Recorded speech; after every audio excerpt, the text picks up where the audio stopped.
चाहे मैं चीज़ों को जितना भी पढ़ लूँ, थोड़ी देर बाद मैं चीज़ों को भूल ही जाता हूँ। ऐसा मेरे साथ ही क्यों हो रहा है? क्या सच में मैं एक फेलियर ही हूँ जैसा लोग कहते हैं मेरे बारे में? एग्ज़ाम के बस अब कुछ ही दिन बाकी है और ऐसा भी नहीं है कि मैंने कुछ नहीं पढ़ा, बट जब भी मैं उन चीज़ों को याद करने की कोशिश करता हूँ जो मैंने पढ़ा हुआ है, मुझे कुछ समझ नहीं आता कि मैंने क्या पढ़ा है और क्या नहीं पढ़ा है। ऐसा क्यों हो रहा है मेरे साथ?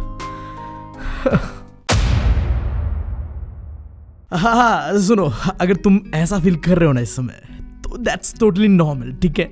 हम सबके साथ ऐसा होता है। हम चीज़ों को पढ़ते हैं और थोड़ी ही देर में उन चीज़ों को भूल जाते हैं और फिर हमें ऐसा लगता है कि जो हमारा समय और पढ़ाई दोनों बर्बाद गया है। और फिर तुम स्ट्रेस लेने लगते हो कि एग्जाम के बस अब 2-3 दिन बाकी है और मुझसे कुछ हो क्यों नहीं रहा है, जो भी मैं पढ़ रहा हूँ वो मैं भूल जा रहा हूँ। तो भाई मेरे, तुम जो भी कर रहे हो ना वो सही कर रहे हो। होता है ऐसा, पढ़ते हैं भूल जाते हैं, बट तुम भी समझो ना यार, जब हम दोबारा वही चीज़ को पढ़ते हैं ना तो हमें उतने ही तेज़ी से वो चीज़ याद आता है क्योंकि हमने ऑलरेडी वो चीज़ पढ़ा हुआ है। बस तुम्हें यहाँ पे एक चीज़ जानना है, the art of quick revision.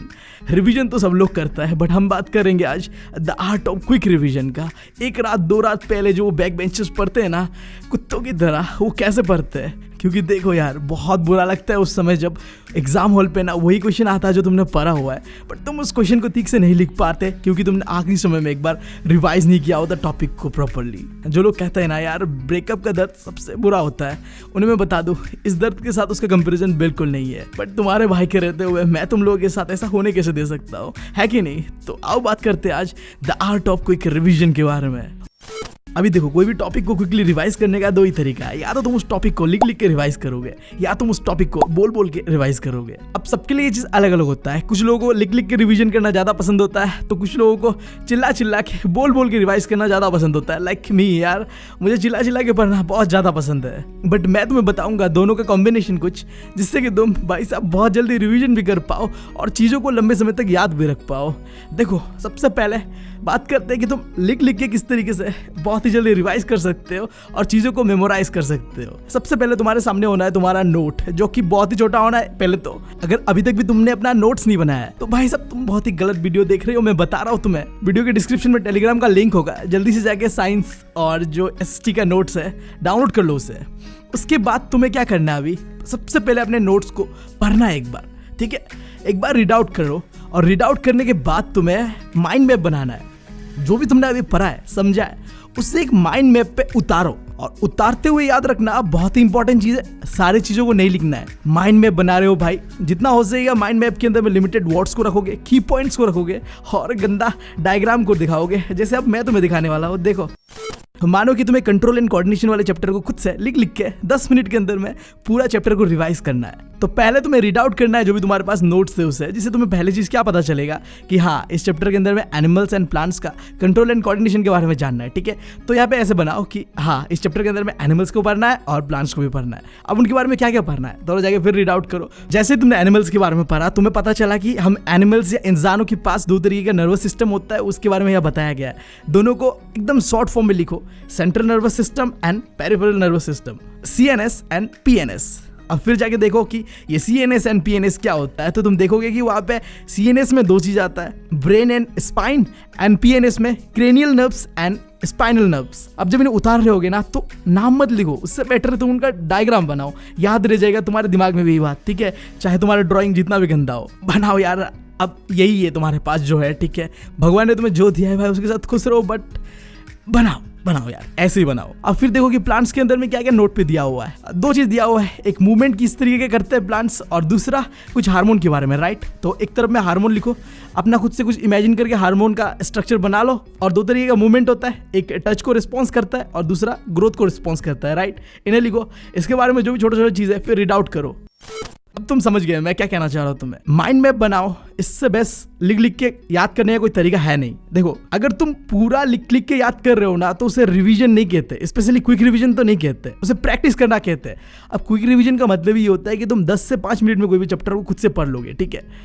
लिख लिख के। वो कैसे करोगे? बस तुम रीड आउट करोगे नोट्स को और उसके हिसाब से अपने दिमाग लगा के एक माइंड मैप बनाओगे, जहाँ तुम वर्ड्स का कम से कम इस्तेमाल करोगे और स्केचिंग ड्राइंग का ज़्यादा इस्तेमाल करोगे, ताकि तुम चीज़ों को विजुअलाइज कर पाओ। और तुम सबको तो ये चीज़ पता है ना, कोई भी चीज़ को ज़्यादा देर तक याद रखने का बेस्ट तरीका है उसका तुम एक ड्राइंग बनाओ, उसे इमेजिन करो कि क्या है वो, ठीक है?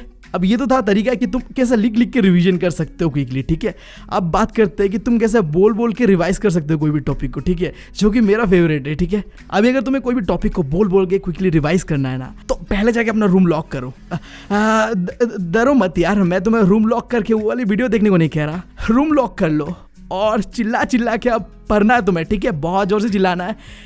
अपने आप को एक सिंगर ही समझ लो ना, ठीक है। आईने के सामने जाओ और अपने आप से बातें करो। जो भी तुमने समझा है उससे आईने पे जो इंसान खड़ा है ना आगे, उसे समझाओ। देखो ये चीज़ मैंने ना शाहरुख खान से इंस्पायर्ड होके सीखा है, ठीक है। मैंने शाहरुख खान का ये वीडियो देखा था बहुत पहले, जब मैं 11 या 12 पे था, ठीक है। शाहरुख खान क्या करता था, आईने के सामने जाके स्क्रिप्ट पढ़ता था और अपने आप को फील करता था जैसे वो अपने आप को बता रहा हो। अब तुम्हें भी बिल्कुल ऐसा ही करना है, अपने आप को तुम हीरो समझो यार। इन छापरी लोगों को अपना इंस्पिरेशन मत बनाओ यार, अच्छे लोगों को बनाओ। आईने के सामने जाओ और बातें करो, उस बंदे को समझाओ जो भी तुमने अभी समझा है, ठीक है। तुम अपने आप को ऐसा समझो कि तुम्हें सब कुछ आता है और चिल्ला चिल्ला के उस साले को समझाओ। चाहे तुम उसे गाली दो या मारो पीटो, बट भाई को समझाओ। भाई को समझने में थोड़ा तकलीफ होता है, थोड़ा चूतिया है ना, बट गाली दे देगी सही, बट समझाओ। और मैं कह रहा हूँ, जब भी तुम ऐसे बोल बोल के चिल्ला चिल्ला के अपने आप को बता रहे होगे, तो ट्राई करना कि बुकिश लैंग्वेज को इस्तेमाल ना करो। कोई भी डेफिनेशन, कोई भी चीज़ है जो किताब में दिया हुआ है ना, उसका इस्तेमाल मत करो।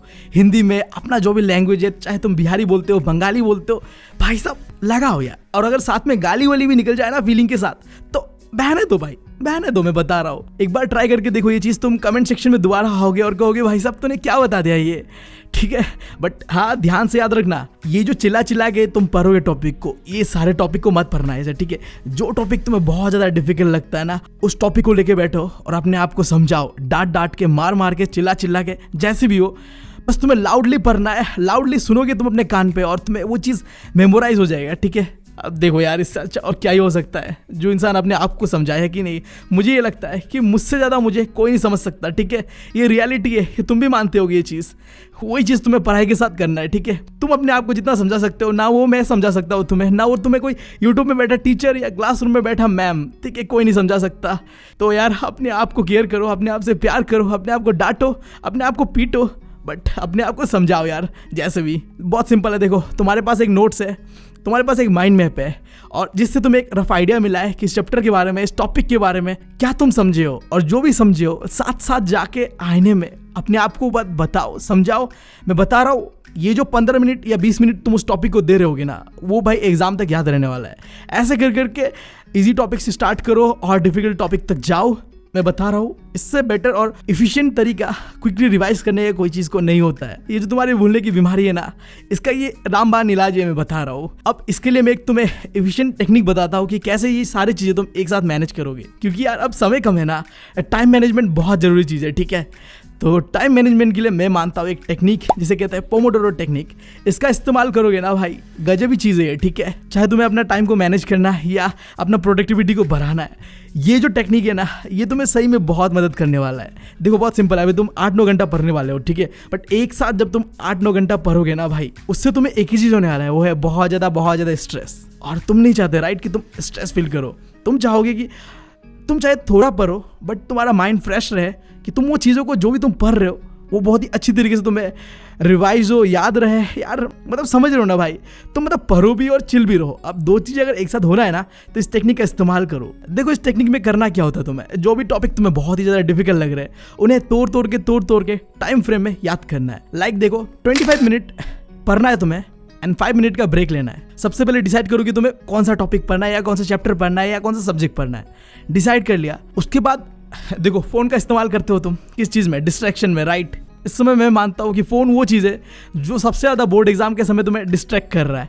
थोड़ा पढ़ते हो, फिर बोरिंग लगने लगता है, टॉपिक समझ में नहीं आ रहा होता है, और तुम्हें लगता है कि चलो यार थोड़ा इंस्टाग्राम स्क्रॉल कर लेता हूँ, थोड़ा जाके यूट्यूब में मोटिवेशन देख लेता हूँ, फिर थोड़ा पंप आ जाएगा, फिर पढ़ लूँगा। और ऐसे करते करते तुम्हारा मैक्सिमम समय वेस्ट होता है। बट ये पोमोडोरो टेक्निक का इस्तेमाल करके तुम अपना जो वो फोकस है वो तुम पा सकते हो, जिसके लिए लोग मरते हैं यार इस समय।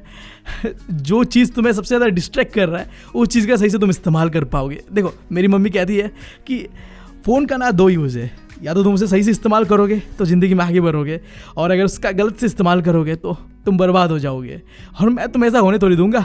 तो देखो फ़ोन के अंदर ये टाइमर लगाओ 25 मिनट। लिटरली वो 25 मिनट तुम्हें ऐसे देना है ना, ऐसे देना है कि ज़िंदगी का वही समय है तुम्हारे पास, इसके बाद तुम कुछ हो जाएगा तुम्हें, ठीक है, समझ जाओ, निपटने वाले हो अब तुम्हें टॉपिक समझ आ रहा है नहीं आ रहा है, जो भी हो रहा है, वो 25 मिनट तुम टेबल से उठोगे नहीं, कुत्तों की तरह टॉपिक को पढ़ोगे। लिटरली बात सिंपल है। अब इस बीच एक बात याद रखना, उस 25 मिनट को देखते नहीं रहना है, 25 मिनट हो गया क्या, अब मुझे ब्रेक लेना है ना 5 मिनट 10 मिनट का। देखो 25 मिनट का टाइमर होगा ना, जैसे 25 मिनट होगा वो टाइमर बजेगा, और वो जो बजेगा ना, वो जो फीलिंग देगा ना तुम्हें कि यस मैंने 25 मिनट बिना डिस्ट्रैक्ट हुए पढ़ा है, वो फीलिंग ना दुनिया का सबसे बेस्ट फीलिंग होगा जब तुम ऐसा कर रहे होगे। बस तुम्हें बार बार देखते नहीं रहना है। जैसे 25 मिनट होता है तुम्हें लेना है 5 से 10 मिनट का ब्रेक। अब ब्रेक का मतलब ये नहीं है अभी कि जाके अब चलो ठीक है ब्रेक में आप इंस्टाग्राम स्क्रॉल कर लेते हैं, थोड़ा टीवी देख लेते हैं, नहीं, फिर तुम बहुत गंदे तरीके से डिस्ट्रैक्ट हो जाओगे। तुम्हें 8-9 घंटा पढ़ना है ना, पूरा माइंड को फ्रेश रख के, अपना प्रोडक्टिविटी को हाई रख के, जो भी चीज़ें पढ़ रहे हो उसे समझना है, राइट। अब ये सारी चीज़ें करके तुम फ्रेश फील नहीं करने वाले, ठीक है, तो कैसे फ्रेश फील करोगे? 5 से 10 मिनट है तुम्हारे पास, वॉकिंग पे चले जाओ 5 मिनट, या फिर तुम एक्सरसाइज कर लो, पुशअप मार लो, या फिर तुम योगा कर लो, कुछ भी करो बट फ़ोन से दूर रहो। मैं तो तुम्हें सजेस्ट करूंगा कि यूट्यूब में जाओ, 5 मिनट मेडिटेशन बोल के सर्च करो और 5 मिनट मेडिटेट करो अपने आप को। मैं बता रहा हूँ जितना माइंड रिलैक्स फील करता है ना, मतलब शांति मिलता है ना मन को, वो कहीं भी नहीं होता है। हो सकेगा तो मैं इसी वीडियो के डिस्क्रिप्शन में जो मेरा फेवरेट वाला है 5 मिनट मेडिटेशन, जो कि मैं हमेशा करता हूँ जब भी मैं बहुत ज़्यादा स्ट्रेस डिप्रेस फील करता हूँ, मैं उसे सुनता हूँ, तो हो सके तो तुम भी जाके सुनो। इस तरीके से अपना ब्रेक को कंप्लीट करो एंड अगेन स्टार्ट करो 25 मिनट का चैलेंज, जहां तुम फिर से उतने ही फोकस के साथ टॉपिक को पढ़ोगे 25 minute without any break, without any distraction. अपना रूम लॉक कर लो और करो। ऐसे कर करके एक साइकिल बनाओ जिससे तुम जितना भी तुम टाइम पढ़ना चाहते हो, 8 घंटा 7 घंटा 6 घंटा, जो भी तुम्हारा लिमिट है, उस लिमिट तक उसे पुश करो। आई नो स्टार्टिंग में थोड़ा डिफिकल्ट होगा, क्योंकि देखो आज का समय ऐसा है कि हम डिस्ट्रैक्ट ज़्यादा होते हैं फोकस होने से, बट अगर तुम्हें अपना डिस्ट्रैक्शन को ख़त्म करना है, अगर तुम चाहते हो कि बोर्ड में अच्छा स्कोर करो, तो तुम्हें फोकस रहना ही पड़ेगा। और आज के समय में फोकस रहना तो मतलब भाई साहब इम्पॉसिबल वाला चीज़ है। बट अगर तुम इस पोमोडोरो टेक्निक का इस्तेमाल करते हो ना, तो ये मेरा तुमसे वादा है कि तुम फोकस रहोगे। वो चीज़ों को जो अब तक तुम नहीं कर पा रहे हो क्योंकि तुम फोकस नहीं थे, उन चीज़ों को कर पाओगे जब तुम फोकस रहोगे। बस तुम्हें प्रॉपर्ली अपने टाइम को मैनेज करना है, थोड़ा सा डिसिप्लिन दिखाना है। भाई कुछ दिन और है, ठीक है, मुश्किल से और 1 महीना भी नहीं है, बोर्ड एग्जाम खत्म हो जाएगा ना, उसके बाद चला लेना फ़ोन, कर लेना अपने गर्लफ्रेंड से बातें, कर लेना अपने बॉयफ्रेंड से बातें, कर लेना जो तुम्हें करना है। बट अभी के लिए अपने बारे में सोचो, तुमसे इंपॉर्टेंट इस दुनिया में कोई नहीं है। देखो एक समय के आने के बाद ना, जब तुम 20-30 की उम्र पे पहुंचोगे ना, तब तुम्हें रियलाइज़ होगा कि माँ बाप के अलावा ना तुम्हारे लिए कोई नहीं सोचता, ठीक है। तुम्हारे लिए ज़िंदगी में सबसे बड़ा मकसद तब बन जाएगा कि माँ बाप की खुशी। और अभी टीनेजर हो तुम, मुझे पता है मन भाग रहा होगा, दिल दौड़ रहा होगा, बट सबको शांत रखो और जो मैं कह रहा हूँ उन्हें फॉलो करो। लिटरली इससे तुम भी खुश होगे, तुम्हारे पेरेंट्स खुश होगे, और यार तुम्हारे जो पड़ोसी रिलेटिव सब चुप हो जाएंगे उससे। मैं बता रहा हूँ, जब स्कोर आएगा ना 90-95, भाई साहब सबके मुंह बंद, और तुम्हारा सीना और तुम्हारे पेरेंट्स का सीना चौड़ा हो जाएगा।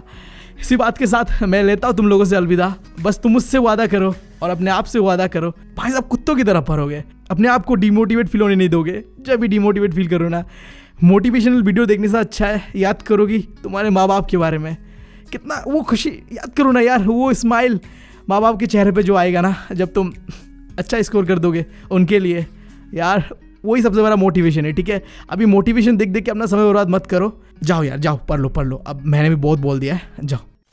और जाते जाते बस मैं तुम लोगों से इतना कहना चाहता हूँ, क्या तुम्हें पता है कि हमारा एक नया एनिमेटेड चैनल आ चुका है जहाँ हम एनिमेटेड कंटेंट डाला करते हैं। और तुम लोग के लिए इस बार खास चीज़ ये है कि एग्ज़ाम स्ट्रेस के ऊपर डेडिकेटेड एक वीडियो आ चुका है, जाके तुम इसे देखना चाहोगे और तुम्हें देखना चाहिए भी वो, क्योंकि उससे तुम्हें काफ़ी ज़्यादा मदद मिल सकता है, ठीक है। तो चेकआउट जरूर करना, लिंक डिस्क्रिप्शन में या फिर सर्च कर लो द सिबलिंग्स। मैं मिलता हूँ तुम लोगों से अगले वीडियो में।